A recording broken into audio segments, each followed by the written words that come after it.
Hello and welcome. Thank you for streaming either live or on demand another episode of the You Matter IL podcast. I am Mo Lightning. She is Angela Cummings, Queen of American Foundation Suicide Prevention, Illinois chapter. How are you? I am great, and I am loving that title. Although my coworkers may prefer the more official title of Associate Area Director, but what do they know? No, it's all right. It's just you make the business card. It's official. You're good. You're fine.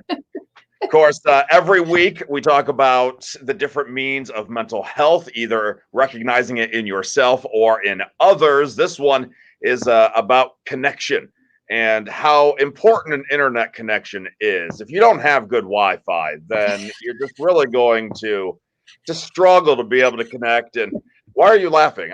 Why? I think we made a connection on a more philosophical level this week, Mo, is what we were talking, like the interpersonal connection. That makes more sense. Okay. That makes sense. I was going to say, because you could just look at numbers and then you could form a Wi-Fi connection pretty quickly.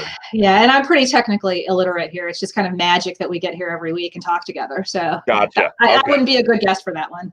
All right. And so that makes sense why we also have an additional guest helping us out with the show today. Angela, would you like to introduce our co-host? So our co-host is Alex Hoffman, and I just recently met her actually through one of our own AFSP Illinois board members. She's the education director at the NAMI chapter that's in our western suburbs here in the Chicagoland area, but I could probably let Alex give a little more information about herself.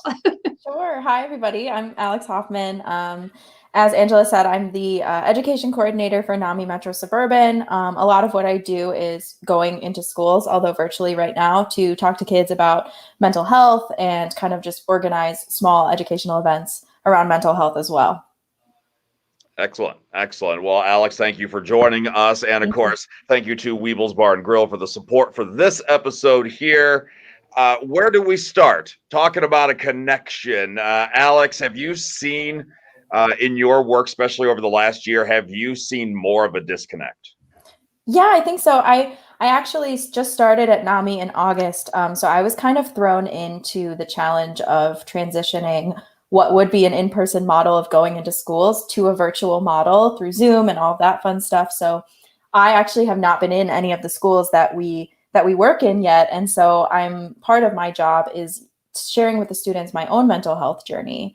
And I've certainly experienced some presentations. I mean, I see a lot of ceilings when I present to students, which is always fun. So sometimes I feel like I'm kind of bearing my soul, and then we ask if there are questions, and we get crickets. So sometimes it's a little bit of a disconnect for me personally. Yeah. Would it make you feel more comfortable if I aimed my camera up? Yes, actually, that feels more natural for me. I'll just kind of roll off screen here for a while. There you go. Yeah, I mean, I would say one of the reasons that Mo and I talked about having this as one of the topics of this series that we're doing, the You Matter IL, is, people have had to try to find ways to stay connected in a virtual setting. And when you're talking about protective factors for mental health or suicide prevention, being connected to friends or family. Connection is like one of the primary protective factors that's going to help you stay, mentally healthy and help you avoid, becoming suicidal or, getting into a deep state of depression or a crisis situation. So then the challenge became, well, now that we're not able to get together in our usual ways, like how are we finding connection? Because some of these things we're using to be connected, like our phones and our computers, were sort of traditionally been ways that we've disconnected, and we've seen those more as things that have been barriers to, like, people will say, hey, put down your devices and just have a real face-to-face conversation. I'm sure you've heard people say that as like almost like a criticism, and it's like, well, now there's just really no other way to talk to people. So, I mean, one reason I really wanted to have NAMI and Alex on this week is that, they've done such a great job in general, and they do more than AFSP does in terms of like providing services, providing actual groups that people can attend, and creating spaces for connection. So I know, for example, the NAMI chapter that Alex is with has something called the Living Room. And I think that in Springfield, one of the area behavioral health centers there just opened their own living room. And those are spaces where, again, people can come and find some connection, be around people that maybe understand and can support what they happen to be feeling at that particular moment. So I just really thought it would be interesting to get kind of her perspective on, is there a way to stay connected in a virtual setting? And, what are the barriers, or what are maybe like the actual benefits, if there are any? Yeah, absolutely. I think just speaking to that living room example that you just gave, I think the living room is a fantastic model because it's an alternative to the ER for people who are in crisis. And it's just this calm, safe place where you can meet with a recovery support specialist, and these are people who have also recovered or are recovering from mental health conditions.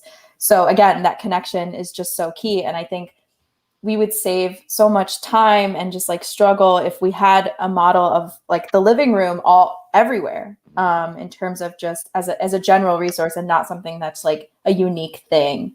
And just as you were saying, Angela, like I feel like it's a bit of a catch-22 right now. Like during this time, we've had so much time on our hands. A lot of us have been working from home, and we're more in our heads than ever before. And it's become a question of how much we use technology to aid with that, because on one hand, we can only interact with some of our family and friends through technology. And then on the other hand, we know that increased screen time can correlate with increased symptoms of depression.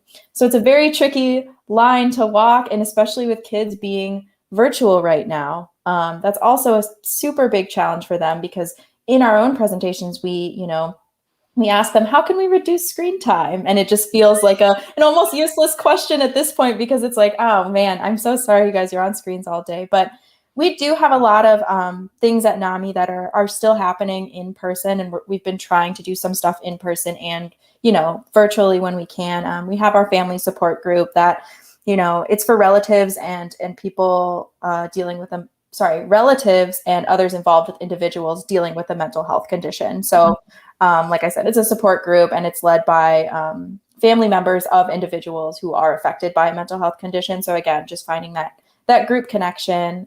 We also have what's called Connections, which is a support group for people living with a mental health condition. And it's kind of like group therapy in a way, people sharing experiences, coping strategies. It's a safe and confidential setting. So those are just a few of the programs that we offer now. And again, some of those are in person and some of those are virtual. And I think it's gone pretty well. I think our transition to the virtual model has been smooth, all things considered, and we still have people coming to use those services, which has been great. I mean, I will say, just from the AFSP standpoint, and in terms of us pivoting and making all of our programming virtual, we would deliver one of our Talk Saves Lives presentations, for example, and we would maybe have an audience. It would be a good audience if we had, 25 to 50 people come for a presentation. That was a pretty good crowd, That's a lot. Yeah, for an in-person thing. And if it was higher than that, it was almost always because we were at at a company or something, and it was like part of a lunch and learn series, and nobody had to do anything but just go to the conference room and listen to the presentation or whatnot. And when we pivoted into these, virtual, we were scared, and we thought, how is this going to work? Because I'm sure, as you've experienced, it's a little bit nerve-wracking to be talking about mental health issues when you don't have a person there that can intervene if somebody ends up becoming triggered or getting into some sort of crisis situation. We almost always have two presenters at any of our presentations, because if somebody were to leave, for example, quickly and seem distressed, we would have a person to follow them and check in and make sure they're okay. So that was a little bit nerve-wracking when we transitioned into doing virtual mental health programming. But the bright side was that we were getting like 120 people registered, and the usual drop-off rate for an in-person event is like, well, if you get 50% that show up that say they're coming, then that's a good turnout. And we were getting like 75-80%. So we were doing these Talk Saves Lives for people, 85, 90, 100 people. We've never reached that many people in one presentation before. So that was really kind of the silver lining. But again, I think that was great. And that was kind of the honeymoon period when people figured out how to use Zoom, and they were just so delighted to sign up for everything that I was like, oh, great, this wine tasting on Zoom. Like everybody, oh, this yoga class on Zoom. And now I think we're back into the slope downward where people are zoomed out. And so they're, they're completely tired of virtual programming, and they're like, another Zoom. So it's a really kind of like there was a peak, and now I think we're kind of on the downslope, but I still think that the virtual way of connecting will always be part of our programming going forward now, because you're not geographically tied. Like our presentations now have people from all over the state that dial in, and we don't have volunteers that are necessarily trained all over the state, or could travel. So there definitely are silver linings to everybody becoming more, astute in the ways of virtually connecting. But one thing I wanted to ask you, Alex, just because I often give NAMI as a resource, but I've never actually reached out myself. And maybe someone who's watching this podcast has actually talked to me and I've told them to reach out to you, but I don't even know what that entails. So let's just say that somebody would like to be involved in NAMI. They would like to get services for themselves or for a family member. Like what is the process? Do you have to qualify? Is there a fee? Like I'm really not sure exactly. Yeah. So the great thing is that all of our programming is completely free for individuals. For any of our educational programs, it's all free. And a lot of times what people do is they literally just call us at or go to our website, which our personal website is namimetsub.org.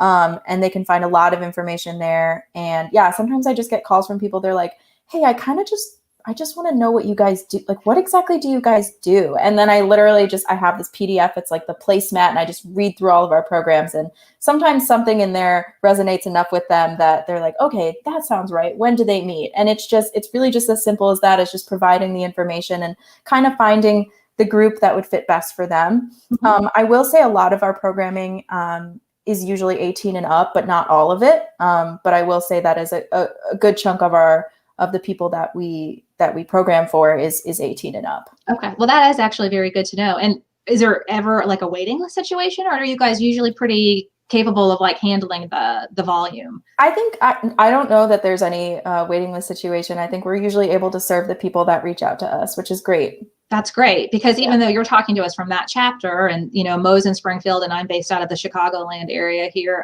there's NAMI all over the state. There's NAMI all over Illinois. There's NAMI all over the country. Yeah.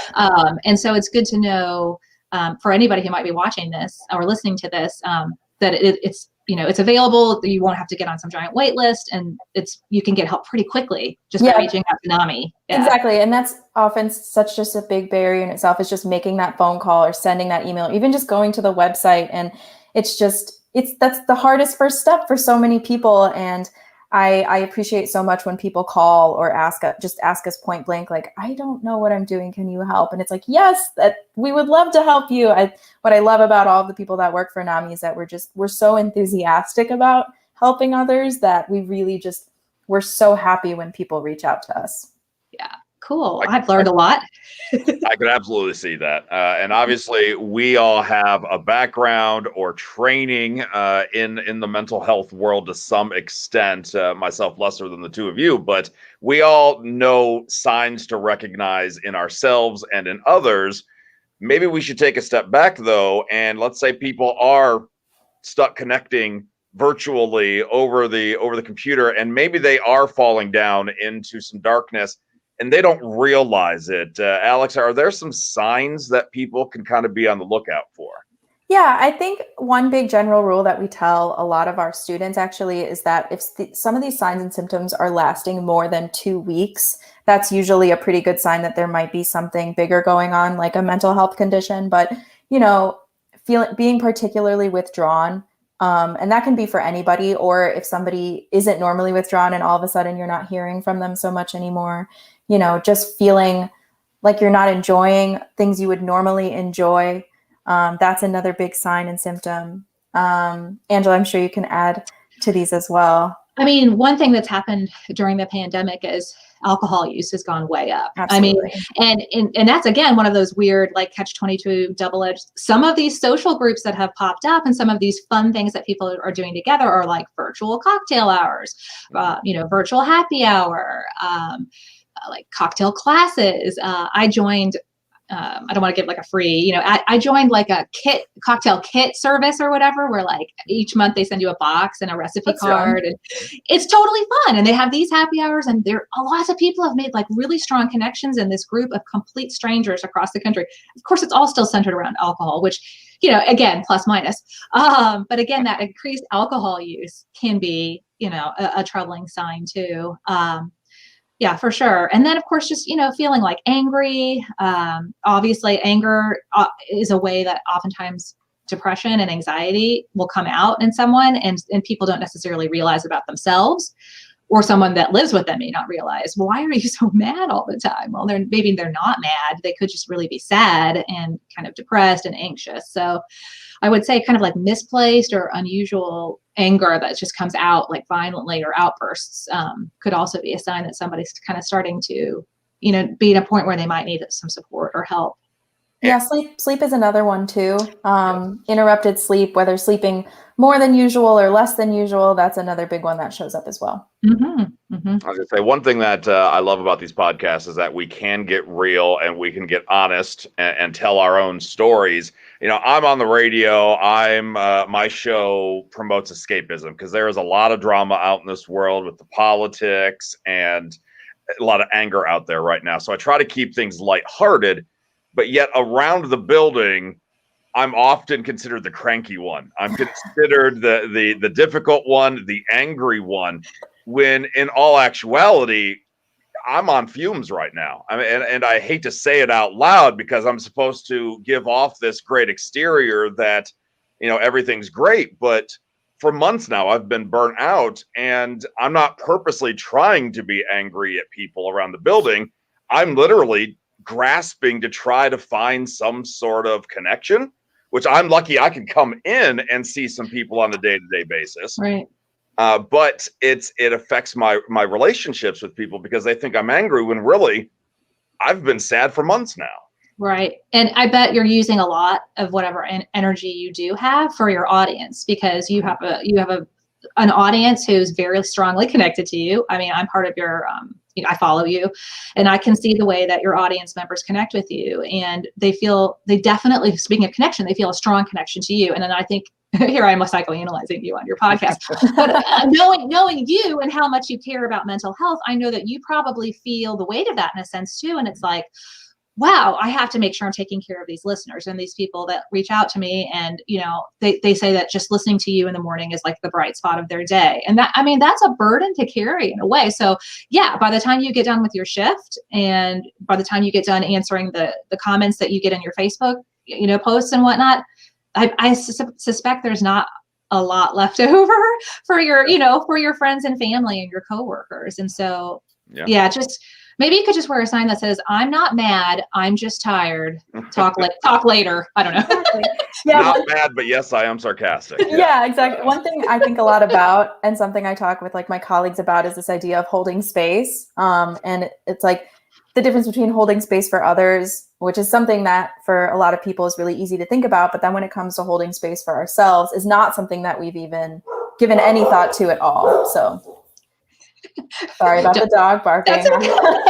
It's the joys of the virtual world. That is very true. And Connection. Alex brings up a good point. We're talking about staying connected to others and staying connected to the activities and things that you used to like to do, but there is like a connection to self component as well. And like Mo's talking about, with just everything kind of being in this weird space and having to pivot and trying to figure out how to, I'm sure you used to do a lot of like in-person types of meet and greet and how you stay connected to your audience. Right. So you're completely tapped out, and it's like, so now you're losing that connection to you because by the end of the day, you're tired. Yeah. So there's like the connection to others, but then there's like the introspective connection that needs to be maintained too. And I'm guilty of this. And, this is where like that doom scrolling is such, I mean, I can look up and think I just spent an hour just doing nothing productive, but like doom scrolling. And then I'm like mad. I'm mad about something that I saw while I was doom scrolling. It's like, what? I haven't done, there's nothing in that has fed me. I'm not connected to me in any way. I did that this morning. Yes. Yeah. Before work, I'm just doom scrolling and pushing off going in. I get it. Yeah. Yep. For sure. And it's like, I know that they've done some studies about how social media actually does kind of like mess with your brain chemistry. And there's like a serotonin, I think, release or something. There's been some studies about that. And so I'm not blaming anybody for picking up their phone and spending an hour doom scrolling. I'm sucked into it too, but maybe just a little mindfulness around, if you're starting to feel really poorly and you're lonely and you feel isolated, it's like, okay, yes, reach out. But then also, like Alex was saying, try to create like a good space for yourself, something that you think will actually like feed and water the plant that is you, other than just doom scrolling. I do think you talk about reaching out if you know that you need that help and whatnot. I think it should be pointed out, and maybe I'm wrong in this perspective. So I'd like to get your take on it, both of you. I think right now a lot of people are trying to reach out to individuals, and they're not necessarily getting the energy back that they were hoping for. And a lot of people take that personally, and I can understand why. But at the same time, I think we're all struggling to some extent right now. So, Angela, if I reach out to you and you don't have the energy within yourself to help me out, then I could get offended by it. But I think people should be aware, just try to be aware of everybody else, that don't take it personally if you don't hear from someone right away.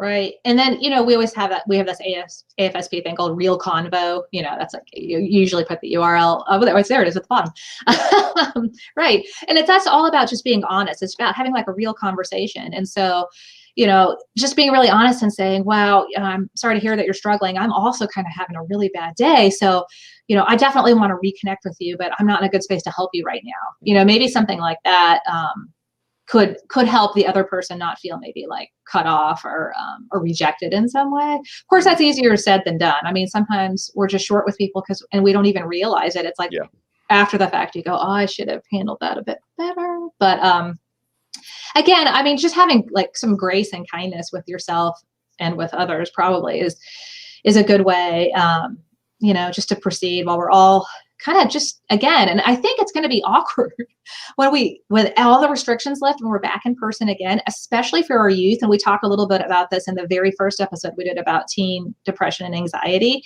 I think that these kids now are going to need there's going to be some awkwardness in their socialization when they get back to being in the classroom and, being in their usual social settings. And so I don't think it's going to be a magic pill that it's like, okay, restrictions lifted, everybody go hug and kiss and we're all back to the way we were. It's like, we're all a little rusty with this in-person thing. And, I talked the ear off my poor UPS clerk who owns this local UPS store that I mean, like, she's my best friend right now because like I see her the most of anybody outside my family. And she's like, why does Angela talk to me so much? But it's like connection. Yeah, that's what this whole show's about, though. Exactly. Something. And if talking to the UPS person delivering the Amazon packages makes Angela stay a little bit more sane, do it. Right. Yeah. And I think that's kind of the other point of this episode is like, what are people out there doing to stay connected? The New York Times, I am a Sunday reader of the New York Times. They had a really funny article about, in their style section, about people who are like continuing to try to date. Like dating is going on in this virtual world, and all these kind of strange things that people are doing, like going on dates, but going like to Central Park and sitting on different benches, and, but like bringing their own cocktails in a thermos. I mean, like, people are really pretty creative, and humans do want to connect. And of course, the flip side of that article was that there are people who are throwing caution to the wind and just hooking up as they usually would on Tinder. Exactly. But others really got super creative with, trying to find ways to go on a first date without really being in person, or sort of a modified in person. So I mean, I think human beings are creative people, and they've come up with some really fun things to stay connected. I mean, as somebody who's tried to date during the pandemic, I can attest to the need for creativity and the strangeness and all of the things that come with that. Like, online dating and using apps are already weird, a weird way to connect, and then adding a pandemic on top of that just makes it a whole other level of weird. So sure. Yeah. Sometimes even bringing up the conversation about masks and how you're going to date can be awkward in itself. Yes. Not on that same page. At least you find out right away. Alex, I understand. Single guy here too. So I get that entirely. But I think the point is, just try it. Dating or not, try to make that connection. Yeah. If it doesn't work, don't beat yourself up over it. Try another something, and just, and if you do get to the end of the line and you don't feel like trying anymore, then you go to NAMI, and then you go to the pros and see what Alex can do for you, what Angela can do for you.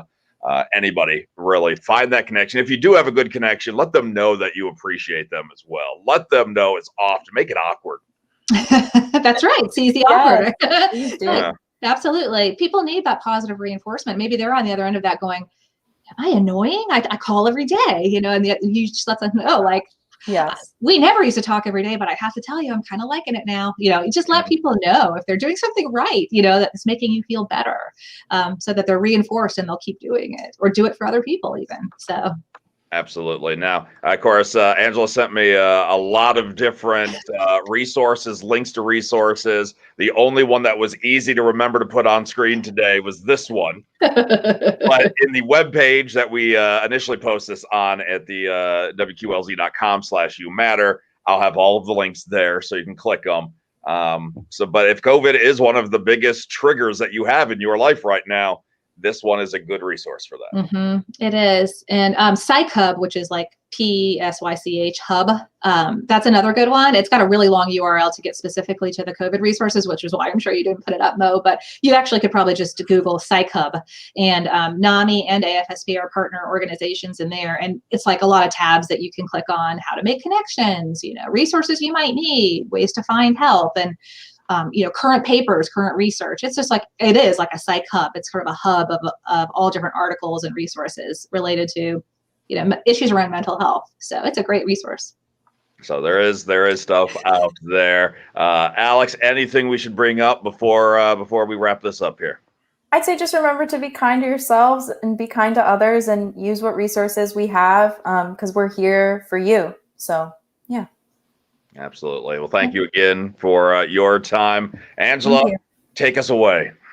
Absolutely. Well, thank you all. This has been a lovely episode. Again, I'm loving this series so much. I hope everybody tunes in next week, which the next week's episode is on. I'm totally blanking, Mo. I can't remember. We're talking about PTSD and soldiers. Oh, that's right. A very important topic. Armed services, yes. Yes, perfect. That'll be a lovely conversation. And of course, you can always reach anybody at any time if you need any help. And it's not just the name of a podcast. You matter. Keep that in mind at all times. Thanks for watching.